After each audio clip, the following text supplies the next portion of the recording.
बस हाँ बोले जिया मोरा डोले कि शिव गुरु आवत होई है ना। कि बस हाँ बोले जिया मोरा डोले कि शिव गुरु आवत होई है ना। चंदन चौकी रतन जड़ैबै चौकी बढ़ई से बनैबै ना।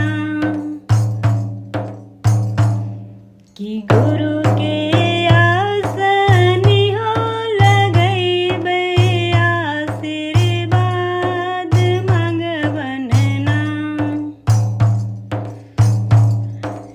घर बन गौरी मैया के चलवा कुशल परिवार मंगबन ना।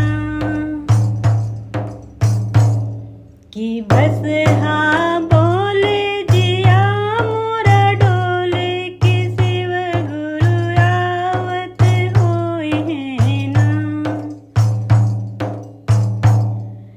सोने सुराही गंगा जल पानी गंगा जी से मंगैबै ना।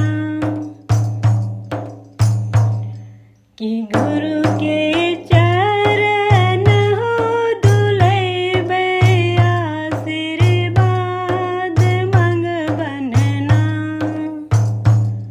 कि गुरु के चरण हो दुलैबै आशीर्वाद मंगबन ना।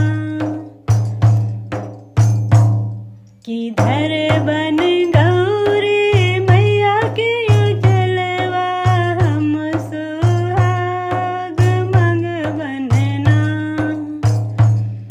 कि बस हाँ बोले जिया मोरा डोले कि शिव गुरु आवत होई है ना।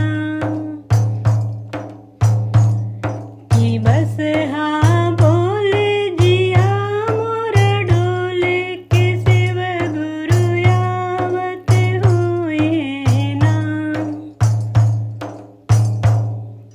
फूल हजारों के गजल बनैबै फूल बगिया से मंगैबै ना।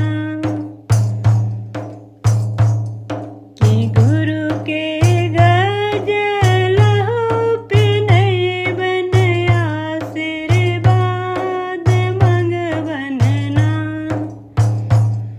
कि गुरु के गजल हो पिनैबन आशीर्वाद मंगबन ना। कि धर बन गौरी मैया के चलवा बेटा पतोह मंगबन ना। कि धर बन गौरी मैया के चलवा बेटा पतोह मंगबन ना। कि बस हाँ बोले जिया मोरा डोले कि शिव गुरु आवत होई है ना।